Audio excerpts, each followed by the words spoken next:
정말 잘 오셨습니다. 하나님의 큰 은혜가 여러분 모두 위에 임하시기를 주님의 이름으로 간절히 축복합니다. 여러분 동양 사람들하고 서양 사람들을 비교해 보면 어떤 느낌이 드십니까? 30대 동양 사람, 30대 서양 사람 보면 누가 더 나이가 들어 보이는 것 같아요? 서양 사람들이 좀 더 나이가 더 들어 보이는 것 같지 않아요? 그렇죠? 20대 가면 더 말할 필요도 없고 20대, 30대, 40대 이렇게 동양 사람과 서양 사람을 비교해 보면 서양 사람들이 확실히 나이가 더 들어 보여요. 그런데 50대, 60대, 70대 뒤로 갈수록 동양 사람과 서양 사람을 비교해 보면 누가 더 늙어 보여요? 동양 사람이 더 늙어 보여요. 여러분이 앞으로 관심을 갖고 자세히 보세요. 젊었을 때는 서양 사람들이 좀 더 나이가 들어 보이고 그러는데 나이가 들어갈수록 서양 사람들은 별로 잘 안 변해요. 40대나 60대나 뭐 비슷해. 어쩔 때는 아버지랑 아들이랑 같이 있는데도 비슷해요. 왜 그럴까? 젊었을 때는 서양 사람이 더 나이가 들어 보이는데 왜 늙어가면서 나이가 들어가면서 동양 사람들이 더 늙어 보일까? 어떤 사람이 그 이유를 이렇게 이야기했어요. 서양 사람들은 나이가 들어도 잘 웃는데 동양 사람들은 어느 정도 나이가 지나면 웃는 거하고 관계가 없어요. 실없이 웃으면 이상한 사람 되고, 그래서 아주 안 웃는 게 미덕인 줄 알고 살아요. 그래서 동양 사람들은 나이가 들면 들수록 점점 더 늙어 보이고, 서양 사람들은 나이가 들어서도 그냥 젊은 사람들처럼 웃을 때 웃고 하니까 나이가 들면서 덜 나이가 들어 보인다. 일리가 있는 말이라고 생각해요. 정말 그런 것 같아요. 여러분들 젊어지길 원하십니까? 별로 원하지 않으세요? 뭐 알아서 하세요. 그러면 젊어 보이길 원하시고 젊어지기를 원하시면 자주 웃으세요. 자주 웃어야 얼굴이 덜 나이가 들어 보인다. 여러분 이런 말 들어보셨죠? 월요일은 원래 웃는 날, 화요일은 화사하게 웃는 날, 수요일은 수수하게 웃는 날, 목요일은 목숨 걸고 웃는 날, 금요일은 금방 웃고 또 웃는 날, 토요일은 토실토실 웃는 날, 일요일은 일 없이 웃는 날. 요즘 문자로 이런 것들이 그냥 자주 보내주는 사람들이 얼마나 많은지 몰라요. 가끔 보면 참 좋은 말이다 라는 느낄 때가 참 많이 있는데, 여기 일요일, 일 없이 웃는 날, 우리는 뭐 일요일이라는 말을 잘 안 써. 제가 이렇게 한번 생각해 봤어요. 주일은 주님 때문에 웃는 날. 아멘. 예. 아무튼 이러든지 저러든지 무슨 이유 때문이든지 일주일 내내 자주 웃으면, 많이 웃으면 젊어지고 건강해지고 오래 살게 됩니다. 실제로 어떤 의학자가 그렇게 말했어요. 위궤양이 심한 환자가 위궤양으로 통증이 심할 때 정말 뭔가 웃지 않으면 안 될 요절복통할 만한 그런 일로 웃으면 통증이 사라진대요. 어떤 진통제보다도 정말 웃음을 참을 수가 없어서 웃게 되면 그 참을 수 없는 위궤양의 통증이 사라진다. 실제로 또 더 심하게는 암세포, 이 암세포도 웃는 동안은 자라지 않는다. 이런 연구 결과가 나와 있어요. 웃는다는 게 얼마나 정말 좋은 것인가, 웃는다는 게 얼마나 우리 몸에 양약이 되는가 하는 걸 잘 보여줘요. 근데 문제가 뭐예요? 웃는 게 쉬운 게 아니에요.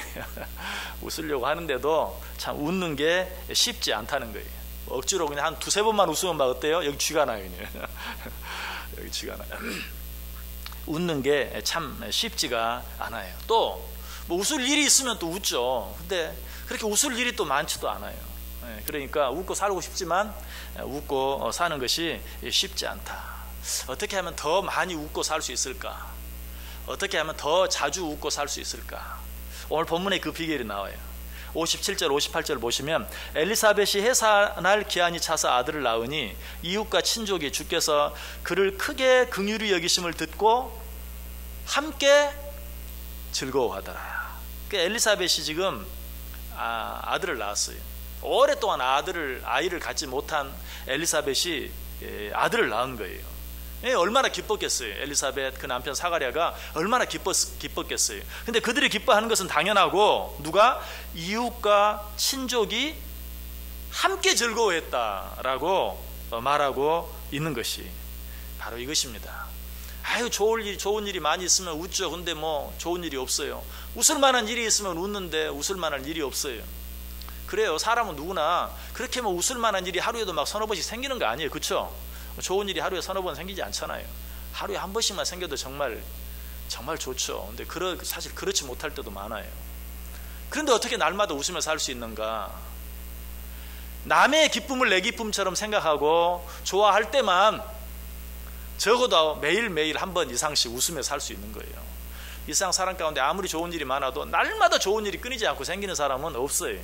그렇게 따지면 하루에 한 번씩 정말 웃고 살기도 쉽지 않다는 거예요. 그러나 다른 사람에게 생긴 좋은 일도 내 일인 것처럼 기뻐하고 좋아하면, 오늘은 내가 웃을 일이 없지만 저 사람에게 좋은 일이 있으니까 아이고 좋은 일 생겼네, 좋겠네, 축하해요 하고 웃으면 어때요? 내가 한번 웃게 되는 거예요. 이것이 날마다 그리고 항상 웃으면서 살 수 있는 비결이.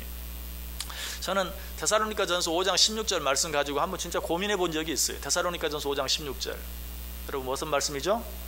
항상 기뻐하라. 성경에서 가장 짧은 구절 가운데 하나죠. 항상 기뻐하라. 근데 오히려 그 뒤에 나오는 17절 18절 쉬지 말고 기도하라, 범사에 감사하라. 이거는요 쉽진 않지만 흉내는 낼 수 있어요. 예를 들어 작정하고 오늘 내가 하루 종일 쉬지 않고 기도한다. 그것도 쉬운 일은 아니겠죠. 하지만 한번 해볼 수는 있겠죠. 그죠? 또 범사에 감사하다. 이것도 우리가 모든 일 가운데서 감사합니다 감사합니다 감사합니다 하면서 살 수도 있어요. 그런데 기뻐하는 것은 이거 어떻게 항상 어떻게 항상 웃을 수 있을까? 어떻게 항상 기쁠 수 있을까? 정말 가능할까? 어떻게 그 일을 우리가 흉내라도 내볼 수 있다고요? 남의 일도 내 일처럼 기뻐하고 즐거워할 때 비로소 우리는 항상 기뻐하는 삶을 살아갈 수 있다.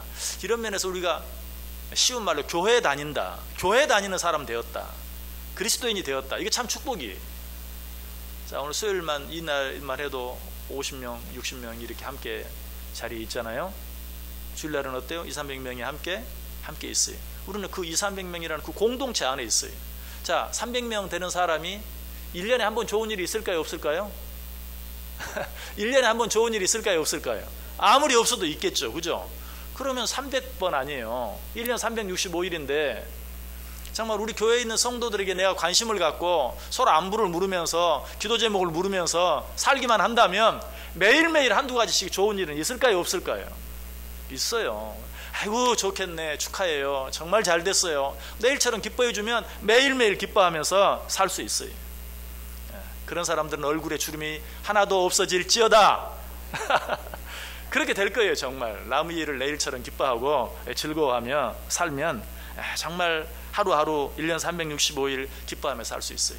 근데 남의 일을 내일처럼 기뻐하지 못하고 배 아파하면 그 사람은 얼굴에 주름이 2배로 생겨요. 어떤 사람 보면 정말 어디 꼭 항상 아픈 사람 같아. 배가 늘 아픈가 봐. 그런 사람이 있어요. 여러분, 남이 잘 되는 일 가지고 배 아파하면 두 배로 손해요. 먼저 배 아파서 손해죠. 또 한 가지는 어때요? 기뻐하지 못하니까 손해예요. 다른 사람이 좋은 일이 있을 때 기뻐하면 배도 안 아파서 좋고 날마다 기뻐할 일 많아서 좋고 얼마나 행복한지 몰라요. 자, 여러분 정말 기쁘게 살려면 다른 사람의 일들 또 다른 사람들과 함께 기뻐하고 즐거워해야 돼요. 로마서 15장 10절에 보면 또 이르시되 열방들아 주의 백성과 함께 즐거워하라 라고 말했어요. 주의 백성과 함께 즐거워하라. 여러분, 성도들과 함께 즐거워하는 사람은 날마다 항상 기뻐하며 살 수 있다. 근데 여러분 또 이런 말 들으면서 또 이렇게 생각할 수도 있죠. 아유, 성도들과 함께 사는 것이 기뻐할 일도 많지만 또 슬퍼할 일도 많죠. 저 사람이 기쁜 일 있으면 나도 같이 기뻐하고 아유 좋아요. 그런데 저 사람이 슬퍼하는 일 있으면 또 나도 슬퍼해야 되잖아요. 맞아요. 그런데 여러분 그것도 좋은 일이에요. 왜? 우리가 이렇게 말하잖아요. 기쁨을 나누면 배가 되고 슬픔을 나누면 반이 된다. 그러니까 기쁨을 함께 하는 것도 우리에게 유익이 되고 슬픔을 함께 하는 것도 우리에게 유익이 되는 거예요. 함께 기뻐할수록 기쁨이 더 커지고 함께 슬퍼할수록 슬픔이 줄어들기 때문에 함께 기뻐하고 함께 슬퍼하면 그만큼 우리는 어때요? 기쁨이 더 많아지는 것이. 그리고 로마서 12장 15절은 또 이렇게 말해요. 즐거워하는 자들과 함께 즐거워하고 우는 자들과 함께 울라. 여러분, 이것이 항상 기뻐하며 살 수 있는 또 한 가지 비결이다. 자, 그런데 내 가족, 친척, 친구, 성도 이런 사람들의 일을 가지고 함께 기뻐하는 것, 그것으로도 모자르다. 아유, 그것만 가지고는요 매일 기뻐하며 살 수 없어요. 그런 분 계십니까? 그러면 신문에 나오고 뉴스에 나오는 좋은 소식들을 보면서 내일처럼 기뻐해 보세요. 어제도 뉴스에 보니까 손흥민 선수가 그냥 토트넘에서 골을 정말 멋지게 넣었어요. 자, 그런데 이걸 보면서 어떤 사람은 어떤 놈은 좋겠다, 저 골 하나가 몇 억인 줄 알아? 뭐 이러면서 배가 아파하는 거예요. 누구는 뒤로 넘어져도 누구는 앞으로 넘어져도 코가 안 깨지는데 왜 나는 뒤로 넘어져도 코가 깨지는지 모르겠다고, 잘 되는 놈은 잘 되고 이러면서 배 아파하는 거예요. 그런 사람은 괜히 손해 나는 거예요. 오히려 정말 그 사람이 그렇게 잘하는 것으로 인해서 나도 함께 내일처럼 기뻐하고 즐거워하면, 사실 뉴스에 안 좋은 소식도 많이 있죠. 그렇지만 정말 좋은 미담들도 너무 많아요. 그런 일들이 마치 내게 일어난 일처럼 함께 기뻐하고 즐거워하고 축하하는 그런 마음을 가져야 돼요. 사실 그리스도인이라면 당연히 그런 마음을 가져야 되잖아요. 그런 마음이 없기 때문에 난 웃을 일 없어요. 뭐 웃을 일이 있어야 웃죠. 기쁜 일이 있어야 뭐 기뻐하죠. 아니요, 함께 정말 주위의 좋은 일로 인해서 함께 기뻐하고 함께 즐거워하면 우리는 늘 기뻐하며 살아갈 수 있다. 자, 그것뿐만이 아니 다른 사람의 일까지 내 일처럼 생각하면서 항상 기뻐하며 살면 내 기쁨이 충만해질 뿐만 아니라 날마다 항상 기뻐하며 살 수 있을 뿐만 아니라 그 어떤 사람도 그런 사람은 함부로 하지 못해요. 여러분, 항상 기뻐하는 사람은 그 누구도 함부로 하지 못해요. 여러분, 정말 그렇지 않아요? 항상 이래도 기뻐하고 저래도 기뻐하는 사람, 여러분 어떻게 하면 함부로 할 수 있습니까? 그런 사람 함부로 못해요. 실제로 초대교회 당시에 정말 여러 네로 황제를 비롯해서 클라디우스 황제, 여러 황제들이 이 그리스도인들을 얼마나 핍박하고 못 살게 했는지 몰라요. 그럼에도 불구하고 그들이 그렇게 핍박하고 죽이면서도 그리스도인들을 무서워했던 이유, 그들은 이래도 기뻐하고 저래도 기뻐하고 이래도 감사하고 저래도 감사하고 그런 모습들을 보면서 두려워했어요. 두려움을 느꼈어요. 여러분, 함께 기뻐하는 사람들은 누구도 감히 함부로 하지 못해요. 무엇보다도 항상 기뻐하고 다른 사람의 일도 내 일처럼 기뻐하는 이런 사람들은 악한 사단 마귀가 틈을 타지 못해요. 악한 사단 마귀는 언제 틈 타냐면 배 아파할 때 틈 타요. 다른 사람 잘 되는 일로 배 아파할 때 은근히 들어가가지고 그래 너도 한번 해봐, 질러버려 하면서 틈을 타는 거예요. 그때 자칫 잘못하면 실수하게 되고 죄 짓게 되고 나도 한번 해봐 하면서 마귀가 틈 타는 거예요. 그러나 항상 기뻐하고 항상 감사하고 남이 잘 되는 일 가지고 기뻐할 때 사탄 마귀가 틈을 타지 못한다라는 것이. 무엇보다 우리가 항상 기뻐하는 삶을 살기 위해서 우리가 꼭 기억해야 될 것은 아까 주일은 주님과 함께 기뻐한다라고 말했는데 정말 주님과 함께 기뻐하는 삶, 방금 여러 가지 많은 이야기들 했지만 그런 일들은 다 한계가 있어요. 그리고 그런 상황들은 어쨌든 다 바뀌어요. 항상 좋을 수만은 없어요. 그러나 영원히 변하지 않는 분 계시죠. 누구십니까? 우리 주님이세요. 어제나 오늘이나 앞으로 영원토록 변함이 없는, 변치 않으신, 특별히 나를 사랑하는 일에 있어서 절대로 변하지 않는, 볼지어다 세상 끝날까지 내가 너희와 항상 함께 있을지어다. 아멘. 여러분, 그 주님 세상 끝날까지 같이 가겠다는데 너희를 내 사랑에서 끊을 자가 없으리라. 정말 하나님의 사랑에서 우리를 끊어놓을 자가 없다는데 우리가 그 사실을 생각하면서 어때요? 정말 지금 내 상황은 견딜 수 없이 힘들고 어려워요. 어떤 가능성이 보이지 않아요. 그럼에도 불구하고 볼지어다 세상 끝날까지 내가 너희와 항상 함께 있으리라 라는 그 하나님의 약속, 변함이 없는 그 하나님의 약속,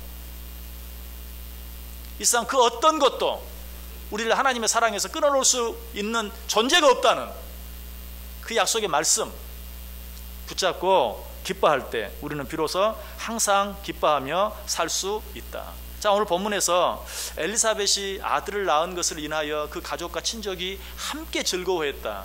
여러분, 이것도요, 오랫동안 엘리사벳이 아들을 낳지 못했는데 아들을 낳은 그런 인간적인, 아이고 얼마나 좋을까, 그런 인간적인 측면에서만 기뻐하고 즐거워한 것이 아니에요. 이 엘리사벳이 낳은 아들이 어떤 아들인가? 누가복음 1장 17절에 보면 그가 또 엘리야의 심령과 능력으로 주 앞에 먼저 와서 아버지의 마음을 자식에게, 거스르는 자를 의인의 슬기에 돌아오게 하고 주를 위하여 세운 백성을 준비하리라. 이 엘리사벳에게 수태고지를 준 천사가 가르쳐준 말씀이, 그가 주님보다 먼저 와서 주의 길을 예비할 자다. 그 엘리사벳이 아들을 낳았을 때 사람들이 왜 함께 기뻐하고 즐거워했는가? 단순히 아들 낳네, 정말 오랫동안 아들을 못 낳던, 아이가 없는 가정에 아이가 생겼네, 단순히 그것뿐만이 아니라는 것이, 예수 그리스도의 길을 예비할 자가 낳네. 이제 그것은 뭘 말해요? 이제 메시아가 그 뒤를 이어 오시겠네. 우리가 그토록 기다리던 메시아가 오시겠네 라는 그 약속의 말씀을 붙잡고 기뻐했던 거예요. 여러분, 이런 삶이야말로 진정으로 기뻐하고 항상 기뻐하며 살 수 있는 것이, 또 우리는 매사의 모든 일을 주님과 연관시킬 수 있어야 돼요. 그렇게 할 때만 기뻐할 수 있어요. 자, 아침에 눈을 떴습니다.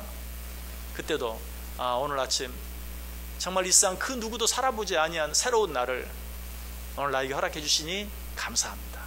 마치 눈이 밤새 소복이 내렸는데 아무도 걸어보지 아니한 그 길, 이렇게 말해 여러분 감동이 없죠? 아유 참 아무도 걸어보지 않은 그 새하얀 눈길을 걸어가는, 그만합시다. 네, 어쨌든 그런 기분, 오늘 또 이렇게 좋은 새날을 내게 선물로 주셔서 살게 하시니 너무 감사합니다. 또 하루 삶을 마쳤을 때도 하나님, 오늘 하루 하나님께서 내게 은혜 주셔서, 사실 오늘 하루 삶 정말 힘들고 어려웠고 피곤했지만 하나님이 이 하루 삶을 나로 하여금 잘 살 수 있도록 도와주셔서, 그리고 또 이렇게 쉴 수 있는데 집을 허락해 주셔서 가족들과 함께 식탁에 둘러앉아 식사할 수 있게 해주셔서 너무 감사합니다. 매사에 모든 일들을 하나님의 인도하심과 하나님의 섭리하심과 관계지어 생각할 때 비로소 항상 기뻐하며 살 수 있어요. 이런 분들 정말 많이 봐요. 저는 우리 성도들 가운데도 많이 있어요. 그런 분들 항상 기뻐하게 살아, 항상 기뻐하며 살아요. 어떻게 보면 뭐 그런 것까지 이렇게 생각이 들 정도로, 그런데 그분은 그냥 그렇게 모든 것을 주님과 연관시키면서 기뻐하고 감사해요. 정말 그렇게 할 때만 항상 기뻐하며 살 수 있는 것이, 무엇보다 내 안에 계신 주님으로 인하여, 언제 지난 금요일날 말씀드렸나, 주일날 아무튼 성탄절날 말씀드렸나, 성탄절날 말씀드린 것 같아요. 여러분, 밖에 있는 무엇이 나에게 기쁨을 주는 게 아니에요. 뭐 내 문제를 해결하는 것도 그렇고, 내게 기쁨을 주는 것도 그렇고, 내게 평화를 주는 것도 그렇고, 결국은 뭐예요? 내 안에 있는, 밖에 뭐 무슨 일이 한 가지 잘 되었다고 잠깐 기쁜 것 같죠? 그러나 오래 가진 않아요. 또 다른 일이 생기면 그것으로 끝이에요. 제가 그 차 유리에 성에 끼는 얘기를 하면서 여러분 말씀드렸잖아요. 결국은 차 안에서 올라오는 그 히터가, 그것만이 창문을 깨끗하게 완전히 녹여서 깨끗하게 만들어 주는 것처럼 모든 문제의 근본은 어디에 있어요? 내 안에 있어요. 내가 정말 기쁘게 사는 것도 내 안에 있어요. 내가 정말 감사하게 사는 것도 내 안에 있어요. 그러나 밖에 있는 상황을 보는 것으로는 절대 항상 기뻐하며 살 수 없어요.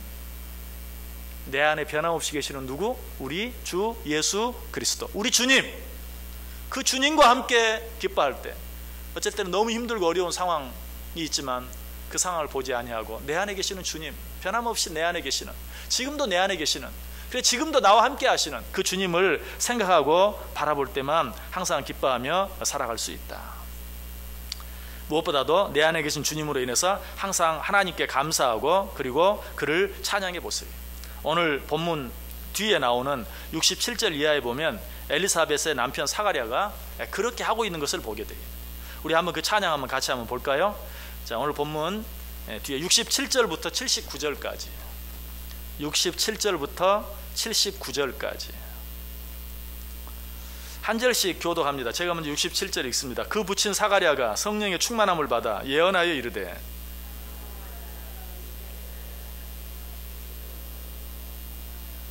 우리를 위하여 구원의 뿔을 그 종 다윗의 집에 일으키셨으니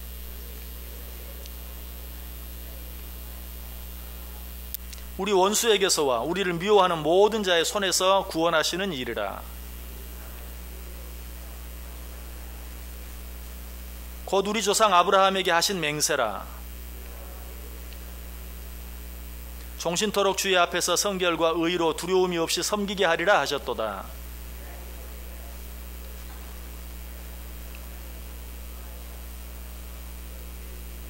주의 백성에게 그 죄사함으로 말미암는 구원을 알게 하리니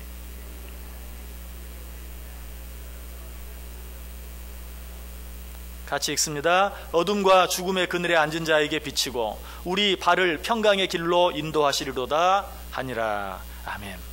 특별히 그 69절 다시 한번 보세요. 우리를 위하여 구원의 뿔을 그 종 다윗의 집에 일으키셨으니 우리를 위하여 이 놀라운 일을 허락해 주셨으니 라고 하나님께 감사하고 찬송하고 있는 것을 보아요. 여러분, 기쁜 일이 있으니까 기뻐하는 것 당연하죠. 그런데 우리가 정말 기뻐하기 위해서는요, 그 기쁜 일을 어떤 형태로든지 표현할 수 있어야 돼요. 어쩔 때는 기도로 표현하기도 하고요, 어쩔 때는 찬송으로 표현하기도 하고요, 어쩔 때는 우리가 하는 것처럼 감사 예물을 드리죠, 감사 헌금으로 표현하기도 하고요, 어쩔 때는 봉사로도 표현하기도 하고요, 어쩔 때는 서로 나누는 그런 교제를 통해서 표현하기도 하고요. 우리의 기쁨을 표현해야 돼요. 종이 울리기까지는 종이 아니라고 그랬어요. 사랑도 표현하기까지는 사랑이 아니다. 기쁨도 마찬가지.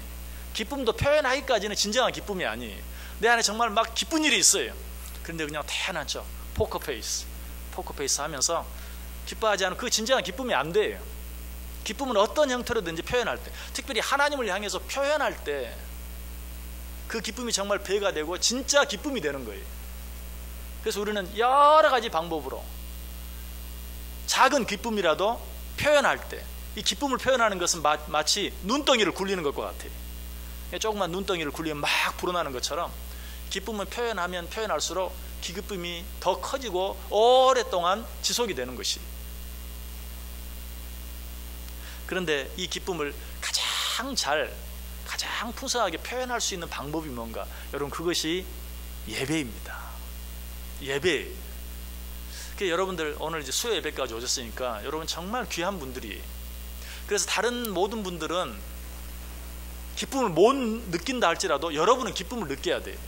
근데 혹 여러분들이 나는 이렇게 예배라고 하면 그래도 빠지지 않고 다 나오는데도 별론 것 같아요, 그렇게 느끼시는 분이 있다면 정말 이 예배를 통해서 내가 그 내 마음속에 있는 기쁨을 얼마나 표현하고 있는가. 찬송할 때, 기도할 때, 말씀을 들을 때, 말씀을 읽을 때 어떻게 내 기쁨을 표현하고 있는가. 아까 제가 몇 장 찬송 불렀죠? 434장 찬송했죠. 귀하신 친구 내게 계시니 나 주 안에 늘 기쁘다. 여러분, 이 찬송하면서 정말 기쁘다 생각하신 분 있어요, 없어요? 있어요, 없어요? 있어요? 없는 것 같은데 내가 봤을 때는 나 주 안에 늘 기쁘다. 내가 봤을 때는 죄송합니다, 여러분은 틀림없이 있었으니까 있었다고 말씀하겠죠. 근데 제가 못 느꼈어요. 그거는 뭐냐면 여러분이 제대로 잘 표현 못했다는 거예요. 나 주 안에 늘 기쁘, 이런 표정이 정말 보이면 여러분, 꼭 그렇게 해야 돼요. 마음속으로 기쁘면 되지. 우리 한국 사람 특징이 그래. 항상 그냥 기쁘면 기쁜 거죠, 뭘. 근데 몸을 갖고 있는 우리는 그렇게 표현 안 하면 기쁨이 100인데도 우리는 20밖에 못 누려요. 그래서 정말 아까 동양 사람, 서양 사람 아까 비교를 했는데, 서양 사람들은요 진짜 별것도 아닌데 기뻐해요. 근데 우리나라 사람들은 웬만큼 기뻐가지고는 전혀 안 기뻐해요. 이 진짜입니다, 이거. 그래서 외국 사람들이 무슨 페스티벌 한다, 축제 한다 가보면요 진짜 사실 굉장히 싱거워요. 그런데도 얼마나 그걸 즐기는지 몰라요. 크리스마스 축제 막 그냥 여기저기서 크리스마스 축제를 해요. 그래서 뭐 별것인 줄 알고 가봤어요. 근데 정말 시시해요. 정말 시시한데도 그 사람들은 정말 기뻐해요. 그리고 정말 즐거워해요. 근데 우리나라 사람들은 그렇지 않아요. 정말 즐거워할 만한데도 그냥 별로 즐거워하지 않아요. 기쁨을 표현하세요. 특별히 여러분이 예배 드릴 때 이 예배는 기쁨을 표현하는 거예요. 기도, 찬송, 말씀을 듣는 거. 여러분 그래서 말씀을 들을 때 아멘 아멘 하는 것도 마찬가지. 우리의 기쁨을 표현하는 게 아멘 맞습니다, 정말 그렇습니다 라는 말씀, 그런 뜻으로 늘 아멘 아멘. 그러면 내 기쁨이 훨씬 커지는 거예요. 예. 느껴지죠? 예. 맞아요. 정말 그런 거예요. 여러분이 예배에 기쁨이 없다면 여러분들이 정말 말씀할 때도 아멘 없고 또 찬송할 때도 가사는 정말 나 주 안에 늘 기쁘단데 기쁨이 없고, 그렇기 때문에 예배의 기쁨을 몰라요. 여러분들은 이 수요일까지 나오신 여러분들은 정말 다른 사람들보다 기쁨이 충만해야 돼요. 그래서 여러분들 꼭 이 기쁨이, 이 예배가 정말 내 기쁨을 표현하는 시간이다 하는 그런 생각을 가지고 하나님을 향해서 정말 내 기쁨을 표현하는 거예요. 그리고 내 감사를 표현하는 거예요. 그런 마음으로 예배하면 우리는 늘 기쁘고 항상 기뻐하는 그런 삶을 살 수 있다. 시편 95편 1절 2절 3절에 보면 오라 우리가 여호와께 노래하며 우리의 구원의 반석을 향하여 즐거이 외치자. 우리가 감사함으로 그 앞에 나아가며 시를 지어 즐거이 그를 노래하자. 여호와는 크신 하나님이시오 모든 신들보다 크신 왕이시기 때문이라. 무슨 말인 것 같아요? 이 말을 한마디로 얘기하면 우리 예배하자 이런 말이에요. 그런데 그 예배를 그냥 우리 예배하자 이렇게만 말하지 아니하고 오라 우리가 여호와께 노래하며 우리의 구원의 반석을 향하여 즐거이 외치자. 우리가 감사함으로 그 앞에 나아가며 시를 지어 즐거이 그를 노래하자. 여호와는 크신 하나님이시오 모든 신들보다 크신 왕이시로다. 이게 단순히 쉽게 얘기하면 우리 예배합시다 이런 건데, 그 예배라는 것이 무엇인가? 크게 외치고 크게 즐거워하고 하는 그러한 모습으로 이야기하고 있죠. 시편 100편 1절 2절도 온 땅이여 여호와께 즐거운 찬송을 부를지어다. 기쁨으로 여호와를 섬기며 노래할지어다. 그의 앞에 나아갈지어다. 여러분 예배가 바로 이런 것이, 우리가 이렇게 예배할 때 정말 하나님이 먼저 기뻐하시고 하나님을 기쁘시게 하면 어때요? 우리는 저절로 기뻐져요.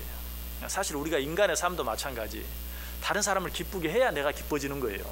다른 사람 화나게 만들고 내가 기쁠 수는 없어요. 다른 사람을 기쁘게 해야 나도 기뻐져요.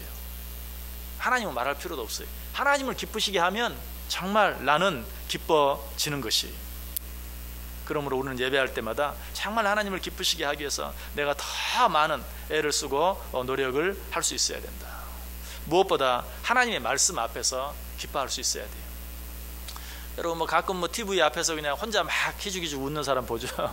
여러분도 그래 보셨죠? 그러면 옆에서 뭐라 그래요? 뭐가 그렇게 재밌어? 근데 우리가 사실 하나님의 말씀을 읽을 때 들을 때 옆에 있는 사람이 그렇게 한두 번 물어봐야 돼요. 그렇게 재밌어? 그렇게 재밌어? 여러분 말씀에 재미를 붙이지 않고 항상 기쁘게 살 수 있는 방법이 없어요. 여러분들이 정말 하나님의 말씀을 읽고 듣고 배우는데 기쁨을 느낀다면 여러분들이 신앙생활 하면서 항상 기뻐하며 살아갈 수 있어요. 근데 여러분들도 그냥 말씀 너무 기쁘게 이렇게 읽는데, 근데 꼭 그러면 옆에서 어때요? 또 남편이 물 한 잔 가져와. 그럼 여러분 뭐라 그래? 꼭 마귀짓만 한다니까 저렇게. 그러지 말고 말씀을 볼 때는 오히려 더 알았어요 하고 갖다 주세요. 정말 기쁜 마음으로 하나님의 말씀을 듣고 읽으면 그것이 나도 기쁘지만 다른 사람에게까지 전염이 되고, 그러면요 여러분이 말씀 읽는 걸 오히려 다른 사람 방해 안 해요. 근데 오히려 그때 그냥 막 화를 내고 막 그러면요 더 말씀 읽는 거 가지고 옆에서 더 방해하고 더 못하게 하고. 여러분 말씀이 정말 꿀맛보다 더 달다는 것을 느끼면 말씀을 읽는 것을, 여러분 정말 거짓말 투성인 드라마 보면서도 잠깐이지만 행복할 수 있고 기쁠 수 있는 사람이라면 영원한 진리의 말씀인 하나님의 말씀 앞에서 왜 우리가 기뻐하지 못하겠어요? 주의 말씀이 어찌 그리 단지요? 하는 그런 말을, 그런 고백을 하면서 하나님의 말씀 앞에서도 얼마든지 기뻐하며 살아갈 수 있는 것이. 여러분 하나님의 말씀을 사랑해 보세요. 그리고 하나님의 말씀을 읽을 때나 들을 때나, 그리고 하나님께 예배할 때, 예배를 마치고 돌아갈 때 여러분의 얼굴이 어떠해야 돼요? 어떠해야 돼요? 기뻐해야 돼요. 정말 감사하게도 여러분 얼굴이 많이 펴졌어요. 오늘 좀 보람이 느껴집니다. 여러분 얼굴이 많이 펴졌어요. 들어올 때 너무 추워가지고 얼굴이 웅둥했는데 많이 펴졌어요. 근데 여러분 예배 드리고 나가는 여러분의 모습은 정말 더 밝아야 돼요. 더 기뻐야 돼요. 여러분 어쨌든 예배 마치고 돌아가다 보면 많은 사람들 부딪히죠. 그래서 요즘은 뭐 성경책도 많이 안 들고 다니니까 성경책 들고 성경 가방 들면 여러분들 다 교회에서 예배 드리고 나온 사람들인 줄 알거든요. 사람들이 여러분 보고 여러분의 얼굴이 기쁜 걸 봐야 돼요. 한번 따라서 해보세요. 내 얼굴은 전도지다.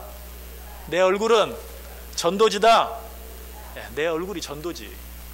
그렇기 때문에 말로 예수 믿으세요. 물론 그것도 중요하지만 얼굴로 전도할 수 있어야 돼. 어떤 얼굴? 기쁨이 넘친 그런 얼굴. 성경에 보면 하나님께서 진정으로 기뻐하는 자들에게 상을 주시겠다고 그랬어요. 왜 그런 줄 아세요?